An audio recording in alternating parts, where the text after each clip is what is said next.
Hey, this is Matt. Once again, welcome back to another video, and this is a paid request from Movie Guide 2005. Thank you so much for that. For those interested in requesting any type of videos, random thoughts, streams, commentaries, movie review, or re-review, random thoughts, whatever the case may be, feel free to send it. I'll get to it as soon as I possibly can. For those who sent them, thank you. I do appreciate it. And this time, we're talking about Ghostbusters 2, which I know I reviewed these kind of out of order. I did the reboot first, just get that out of the way. Ghostbusters 1. But the last of the Ghostbuster requests from Movie Guy is a film that I do feel is underrated. Now, would I say this is one of my favorite sequels of all time? No. Is this one of my favorite films of all time? No. Would I say it's a step down from the first film? Yes. But this whole thing for years that people are like, this is the franchise killer, this killed the franchise, and it wasn't up until Afterlife that it came back. Just 2016 film flopped. I never understood the hate this film got. I can give you, it's not a perfect movie. There are flaws. Yes, I do think there are times it tries to stay too close to the first. Although, as I said in the Ghostbusters 2016 re-review, that film stays even closer to the first film, but there were critics giving that the pass. The same critics that shit on this movie, oh, it's too much like the first film. The 2016 film is more like the first film, but you gave that the pass. This one is more different from the first film than the 2016 reboot was. But you shit on this, but you praise that for similar thing. Whatever. Ghostbusters 2 is a nostalgic movie. I will give credence to that. But, I mean, hell, I saw Masters of the Universe of Dolph Lundgren and Howard the Duck and some of these movies back in the day. The Garbage Pail Kids movie. I'm like, oh, cool, it's a movie. And I don't think they're good movies. I mean, Masters of the Universe I could watch over the other two, but I wouldn't call them underrated. I would still call Howard the Duck, I think, is a bad movie. Garbage Pail Kids is a horrendous fucking film. And that's a film I would watch as a kid. Is, hey, it's a kid, you're watching it, it's weird. But you watch it now, no, it's a horrible fucking film. This film, I don't think it was ever horrible. I don't think it was ever a bad sequel. I do think it's underrated. I don't say a bit, but no, it's underrated. I never thought it was a bad film. It had the unfortunate hurdle to be the sequel to the most popular comedy of all time. I said in my re-review of the first film, nowadays it may not be considered the highest grossing comedy. To be fair, I don't know what is considered the highest grossing comedy. But you can make the argument that Ghostbusters is the most popular comedy of all time. How do you make a sequel to that without letting people down? It's an almost impossible task. And then you had Bill Murray, who was for years on a sabbatical, because after Ghostbusters, he did that film The Razor's Edge. It was a passion project. It bombed, critically and commercially. He felt hurt by that, and he didn't make a film for years until Scrooged. Well, he did a bit role in Little Shop of Horrors, but I mean star in a film. He didn't star in a film until Scrooged, which was 1988.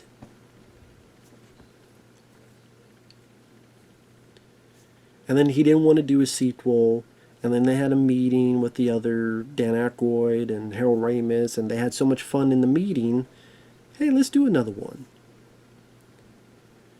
Now, when the film was made, it's already 5 years later.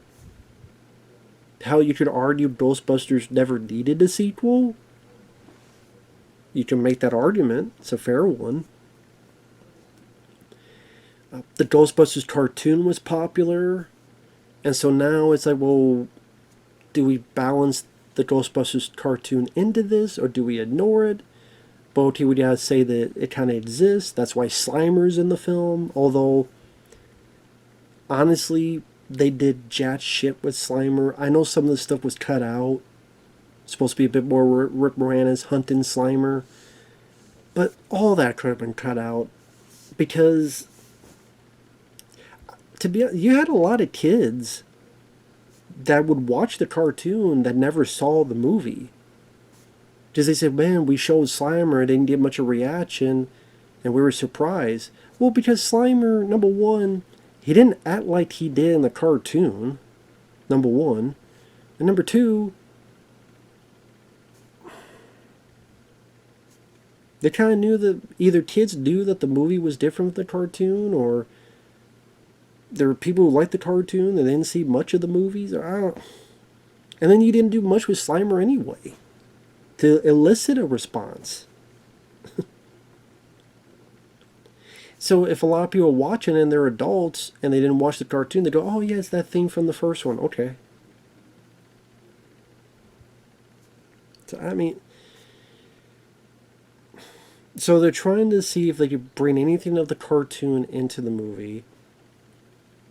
You're trying to make a sequel to the most popular comedy of all time. Dan Aykroyd had a weird idea to go to Scotland and have a deal with fairies, which would have been different. I don't know if that'd be good, though.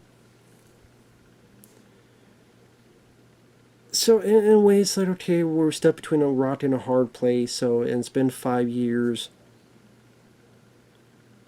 So it's like, in a weird way, we have to reboot it, but not. It's a sequel, but then we have to kind of kickstart it again.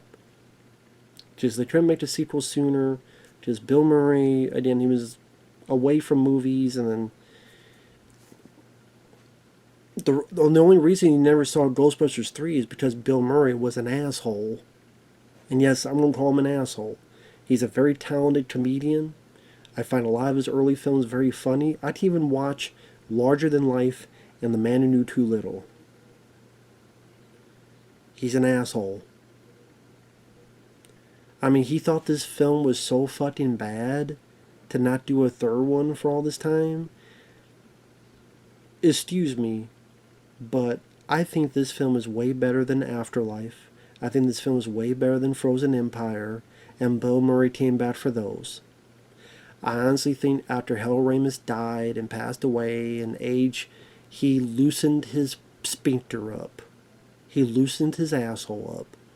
That was so tight at this time, if you put a fucking piece of coal with a twist, you get a diamond. But nowadays, he's a little bit more loose, I guess. Do I feel maybe because of Harold Ramis' death? Maybe. I don't know. Because he didn't talk to the guy for the longest time for whatever stupid reason, whatever happened on Groundhog Day. Even Harold Ramis' daughter mentions how, well, the guy, you know, he wants to say these things that he made up with my dad, but he never talks to me. Which I'm like, that says a lot. But it's supposed to be cute. This is Bill Murray. We don't think it's cute. No, I don't think it's fucking cute. If you're a dick, you're a dick. He's a very talented dick, but he's a dick. So, love him as a comedian and his movies. Not a fan of him as a human being. Just not. The reason he didn't get an actual Ghostbusters 3, a true one, is because of him. So the fact that he said no for all this time, if you wanted a third one, you could have had, perhaps, maybe it would have been bad, maybe it would have been really good. Say 1994, which would be the perfect year, because it would have been the 10th anniversary of the first film. And would have given you some breathing space. How can I miss you if you don't go away? Come back a bit more fresher and renewed. But, you know, Bill Murray said no, or I'll do it if I'm a ghost, or whatever the fuck. Now he's willing to do anything for a paycheck, it seems. So, there you go. Then there's that Ghostbusters video game, which is a very fun game. I have it on the modded PS3. Although, if you listen to Bill Murray sounds like he doesn't give a shit. From what I understand, he recorded his lines away from the others. And again, okay, as cool as Bill Murray, but it does sound like he doesn't give a shit. You just tell he don't give a fuck. So as cool as Bill, just is not that great of a voice performance. But anyway, back to this. So it has a lot of things going against it already. Then you open up in a summer where it's like the biggest summer of all time, especially for sequels. You have Lethal Weapon 2. You got Indiana Jones 3, Last Crusade. You got Back to the Future 2. You have a James Bond film, License to Kill. Then you also have Batman. You got Honey, I Shrunk the Kids. You got like all this stuff coming out, these big movies. And the pressure of following up the most popular comedy of all time, all this competition that if you have a family, you go see Honey, I Shrunk the Kids. If you want to see someone that the kids want to be in the cool stuff like their brother or their dad is, they probably go see Batman or something else.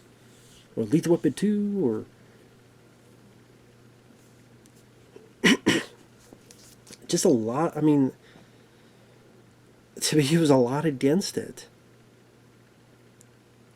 And I remember as a kid, like, getting toys and stuff for Ghostbusters. I sadly don't have them anymore, but I remember at Hardee's, I believe it was Hardee's, there was these little things of Ghostbusters, too, that you, like, hit and they make a noise, like, ding, like you had, like, your own phaser or something. Sadly, I don't have them anymore, but you just, if you type up Hardee's with 2 E's, Ghostbusters 2, you can find them. They're probably on eBay or something. But I remember having 1 or 2 of those back in the day.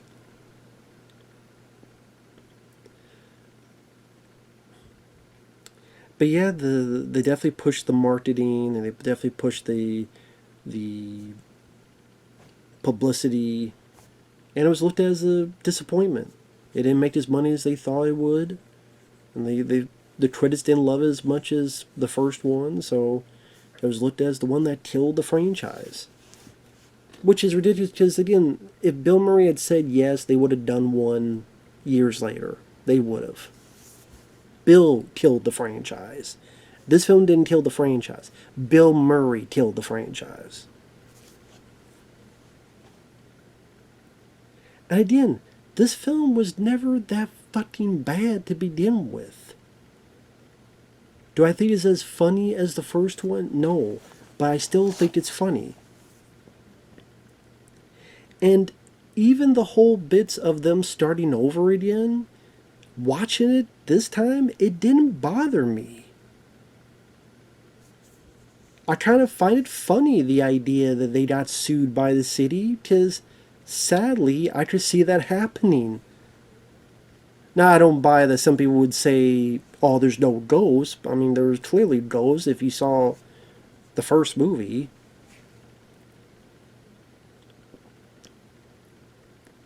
But I guess you gotta think, in 1984, it's not like how it is now, where everyone would have a fucking cell phone and be everywhere on the internet and go viral and shit. So if you didn't live there, you weren't there, you go, oh yeah, I heard that was probably some publicity stunt. Like right now, if me and you heard that in LA there was some big event that happened and no one was around to record it, it'd be like, yeah, probably some fucking bullshit. Whether in LA or New York, like, would you believe it? Just from hearsay? Or okay, probably some promotion they did or something. And, like I said, the city suing, I could see it. I could see the city suing them. I mean, obviously not with Ghosts, but there's other stuff that's happened that the city fucking sued. You go, what? Really? They got mad at them for that? They got mad at this one cop for doing his job? Or they got mad at this guy for doing his job? Or they didn't do their job? Hell, look at the LA fires and the California fires and how the officials didn't do their fucking job. Hey, there's no water here. This lake that's supposed to have water for us, there's no fucking water. I wonder. So, I could buy not trusting officials. So it's kind of funny to see, okay, Ray has a bookstore, Edon's doing these experiments. I think the experiments were kind of funny on humans, how human emotions, they affect the environment. I think it's funny. Like Sigourney Weaver looks at the baby, or the puppy. Oh, that's so cute. Then when she leaves, Edon kind of looks at his sister and goes, let's see what happens if we take away the puppy. Just something about that made me laugh. The birthday party where you had Ivan Reitman's kid, ironically enough, Jason Reitman, who would go direct Afterlife. Now, granted, I would not buy the kids asking for He-Man, because it's 1989. He-Man got canceled, what, 85? In retrospect, it should have been Ninja Turtles. Not just because I'm a Ninja Turtle fan, or Batman. Like, if they knew Batman would make sense, just Batman Fever coming out, or Ninja Turtles, because the cartoon debuted at 87, and almost from the get-go it became a phenomenon, especially through 88. And by 89, Ninja Turtles were pretty big, so it should have been Ninja Turtles. Or even Batman, not He-Man. I don't even know why. That seems like something from an older script. Like they wrote it earlier when He-Man was still popular. And they just left it in there. But I love like Bill Murray has a show. Because something I forgot when I was re-reviewing the first film. Like Sigourney Weaver says, you don't seem like this type of guy, a scientist. You seem like a talk show, like a game show. You seem like a game show host. And while it's not a game show, he did become a host of this world of the psychic. I love how like he tries to make this persona, and Kevin Dunn, which I keep forgetting he's in this, the guy who's the father in Transformers, Shia LaBeouf's father. Been in a lot of stuff. He was the father in Small Soldiers. He mentions, I guess he really was a psychic, because he mentions the end of the world is New Year's, which would have happened without the Ghostbusters. And then the girl says the end of the world will be February 14th, 2016. Valentine's Day. Bummer. Which, ironically enough, you know what came out February 14th, 2016? The teaser to the fucking shitty reboot. How ironic. Yep, is the end of the world for the franchise. Hairless pets. Weird. I still laugh at that. Sigourney Weaver, I like that she has a kid. I like that we up the stakes a bit. That baby's in danger, and I like Peter McNichol as Janosch. I think he's a very quirky, fun character. I like that the Ghostbusters are still close friends. Unlike Afterlife, where they were separated and Edon left to live on a fucking farm by himself and die by himself, and then Ray goes, Edon can burn in hell, which I still don't understand why the fuck he said that. That still doesn't make sense. What the hell could Edon have done? They still didn't really explain what Edon could have done to make your friend Ray, the guy that got excited going down a fucking pole in the first Ghostbusters, to say he could burn in hell, or rot in hell, or whatever the fuck in hell. That movie can go to hell. Fuck Afterlife and fuck Frozen Empire. To me, those are pieces of shits. Not this film, in my eyes. Because this film is still actually funny. It does copy stuff from the first film, but it also does bring its own stuff to the table. I like the stuff with the slime and the mood slime. I think that was an interesting idea. I like the character of Vito, because I think Matt von Sydow does a great job in his voice. Rest in peace to him. Peter McNichol, I think, is a fun, quirky character. I like the special effects.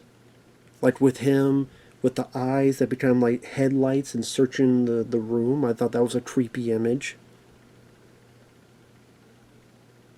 I like some of the set pieces, like the courtroom, the Scoleri brothers. I like the designs of those ghosts. I think that's a fun action sequence.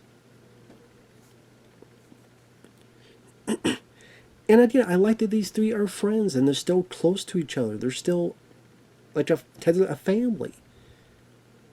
That Peter Vincent obviously comes here enough to order books and get books and has talked with them and has comfort that there's been still a history with these three. Unlike Afterlife, where it seems like, what the fuck happened? Like, it's depressing. Edon died by himself, depressing. Ray thinks so little, says he could burn in hell, depressing. Comedies are not meant to be. I don't know why nowadays people think comedies are depressing. The shit I've heard of Happy Gilmore 2, which thankfully so far I've not been requested it. The stuff I heard about the beginning of Happy Gilmore 2, Clerks 3. Why is comedies are not supposed to be fucking depressing.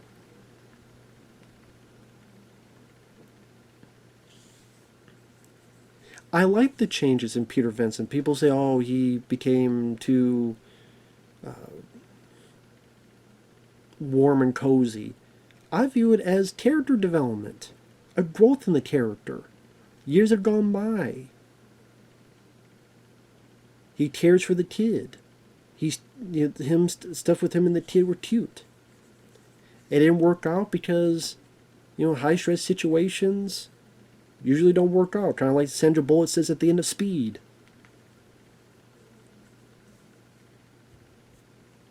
I would say I got more out of the relationship in this film than I did in the first film between Bill Murray and Sigourney Weaver. The first film I consider an introduction. Here, I get more of them being close. I get more of them actually falling for each other, a couple. Like, this film kind of signifies why I could buy them more as a couple compared with the first film. The first film, there's some dialogue teases. Here, I buy they become a couple at the end. One of the only things I liked in Afterlife is at the end, apparently Bill and Sigourney Weaver, their characters are still together. And how do I buy that? Because of this film, Ghostbusters 2.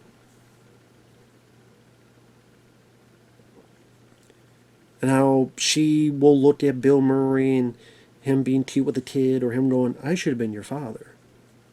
Oh, I understand. Oh, okay. You start shaking hands with the kid. Oh, I need to put him down. Can I? Instead of putting him down, like lying him down, he's like, you're short. And your belly button sticks out too much. So he does the different type of put down. I thought that was funny. Oscar, oh, you're named after a hot dog, you poor man. And I still think there's dialogue that's funny. Edon and Ray talking, and Ray going, you never even had a slinky? We had part of a slinky, but I straightened it.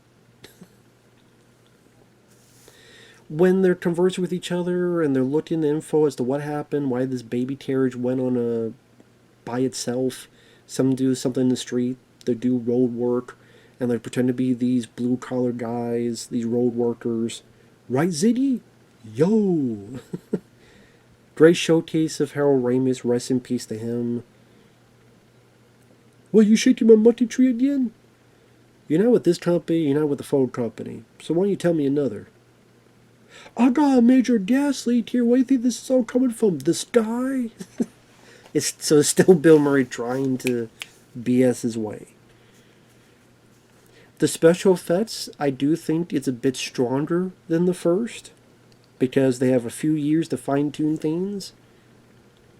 So I like the River of Slime. It reminded me of the Blob remake from 1988, which I love. Even the bit where it's in the tub and goes after Sigourney Weaver and the baby, I think that's a cool effect.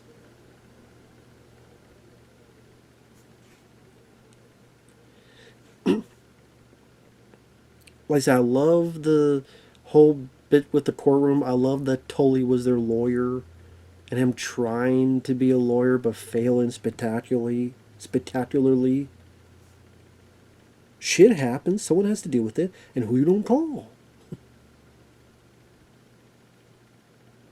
And what's funny, I think the guy who's the judge, he was also in Starface, which I re-reviewed not too long ago for Movie Died 2005. So, yeah, I think it's the same guy, ironic enough, who was the dirty cop who Tony Montana shoots after shooting Robert Loggia.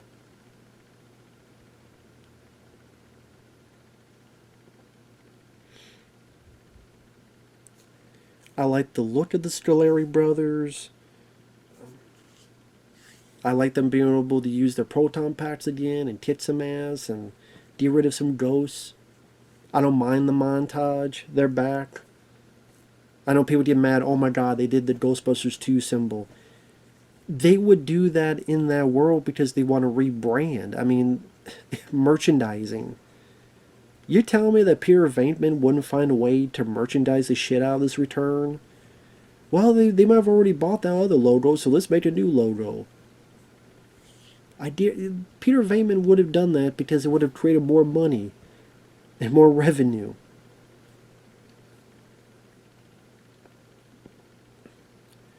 And like the montage, I like the one bit that I thought was interesting where it's like a glass, not jewelry store, but it's like a glass, like glass vases and stuff, and they use all these lasers. I thought that was an interesting technique. That was different.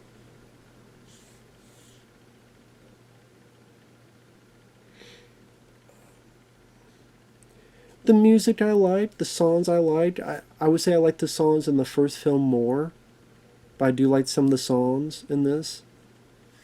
Especially higher, higher and higher, higher. On Our Own, I think that's a fun song too. I like the score by Randy Edelman. He didn't just copy the first film, he made his own music. In particular, the bit when, at the end, when the museum's all covered and they have to figure out how to get in, and we need something pure. And they look at the license plate and they realize what they're going to do, and the reveal of the Statue of Liberty. Da, da, da, da, da. Such a rousing feeling you get. Like, yeah. On a side note, I love that. I know people go, whoa, it's just it's just a giant thing at the end of the movie. Yeah, it is a giant thing at the end of the movie. Just like they had the fucking thing that Frozen Empire. Only froze stuff. Afterlife. They had fucking Gozer yet again. That was in the first movie. Ghostbusters 2016, you had a giant white thing that would fight them.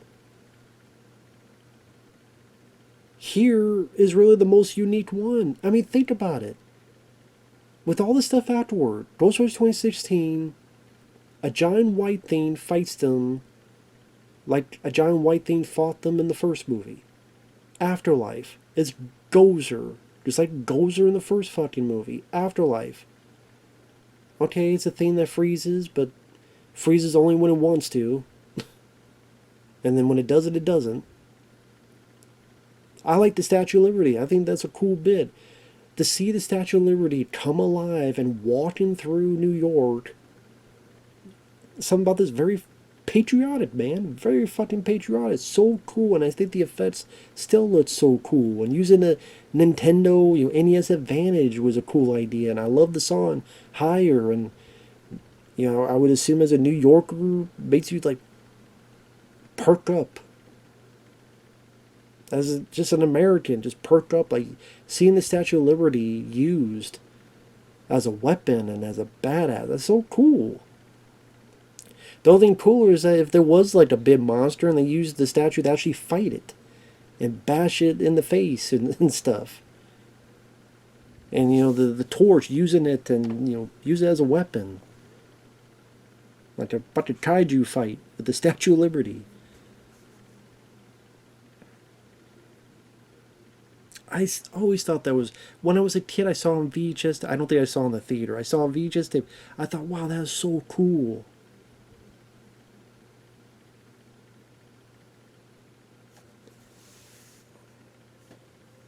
And there's still bits that, I mean, again, do I think it's as funny as the first one? No, but there are still bits that made me laugh. When the ghosts are running amok and the Titanic shows up, And there's Cheech Marin. I always wondered how the fuck Cheech Marin got in this movie. Like, what led to Cheech Marin being in this film?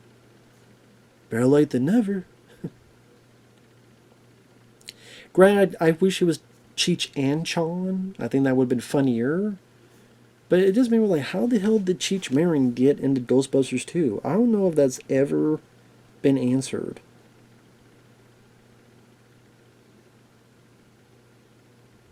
In fact, I'm looking it up now because I'll forget. Was there ever an explanation how the hell Cheech Marin down in Ghostbusters 2?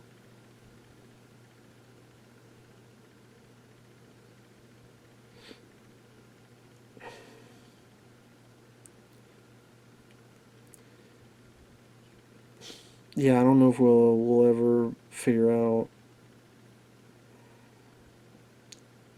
Yeah, I always wonder what the story behind that was.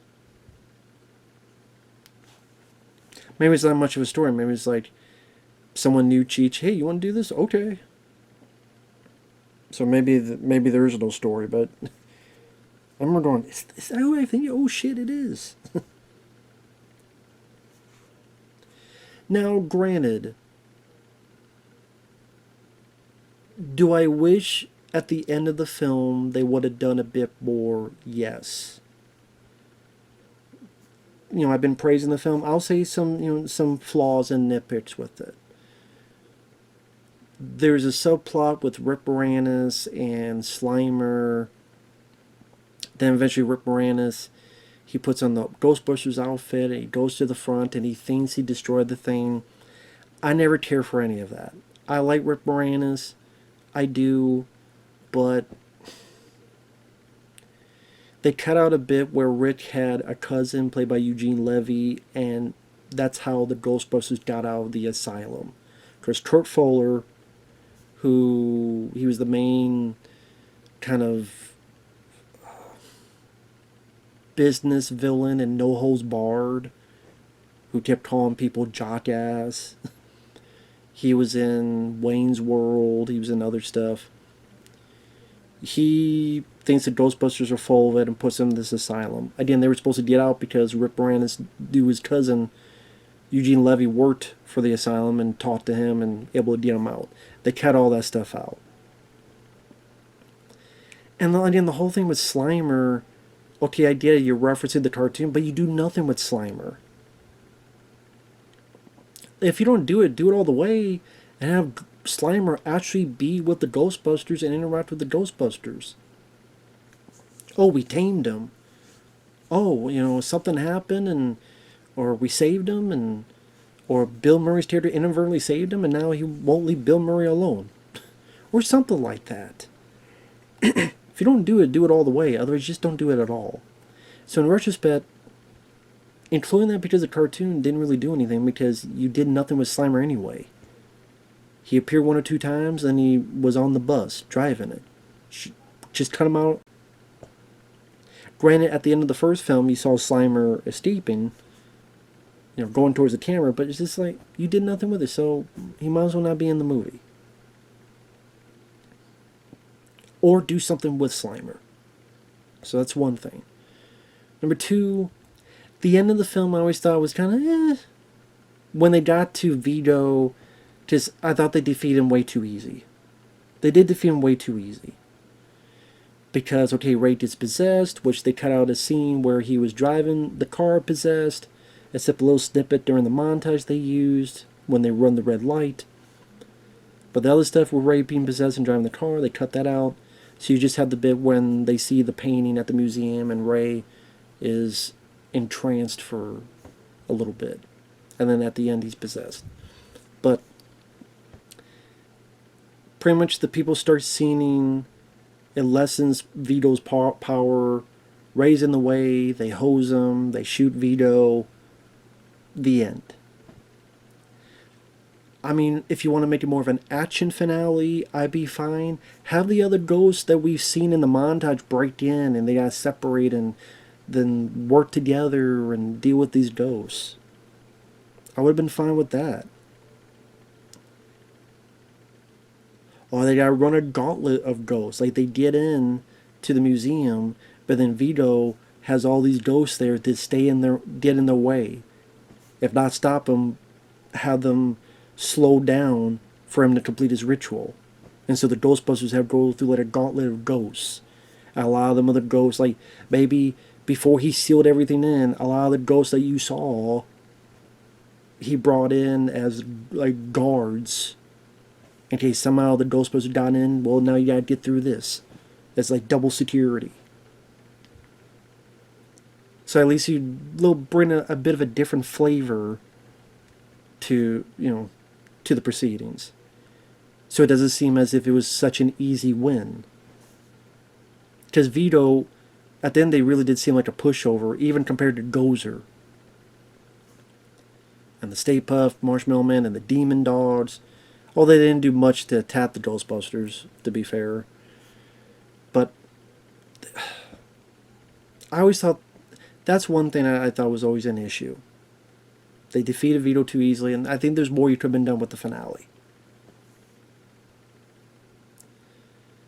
And, the whole Rick Moranis thing being a Ghostbuster, Slimer, might as well cut him out, or do more, do one or the other.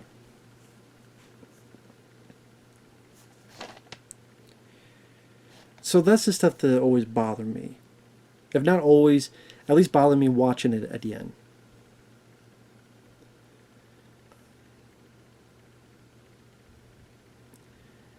Well, I'd like to have seen a little bit more originality thrown in. Sure, of course. I wouldn't be against that unless it's something really fucking stupid like Scotland and fairies. But I still think the characters are likable. The characters still have great chemistry with each other. There's still some funny lines they have with each other. I wish Ernie Hudson was used a bit more and was brought in. I mean, he was at the birthday thing with Dan Aykroyd. Then he disappears for a chunk of the movie. So I do wish he was in the film a bit more. But, like I said, I like Peter McNichol's character. I like the Sigourney Weaver, Bill Murray romance. I think it's stronger here than it is in the first one. The music's still pretty, the score's still good in its own different way. There's still some pretty funny lines in there. You don't want us exposing ourselves. The Scoleri brothers are fun. Moments that try to be a bit ballsy, like the train bit where before the ghost train you have the heads, and a creepy moment where they see all these heads and they're freaking out. And then speaking of Ernie Hudson, when the train goes by, did you catch that? Nah, I missed it. I still think that's pretty funny. And it's still a worthy sequel. I still think this is a good sequel and the last good Ghostbusters film. I still felt the heart in there. And when the film ended, it still was a feel-good feeling. It was a feel-good moment. Them at the Statue of Liberty has been brought back to where it's supposed to be. The music's playing. Then you see the title. Each person has their own title. Looks like some stuff that was shot for the film but deleted.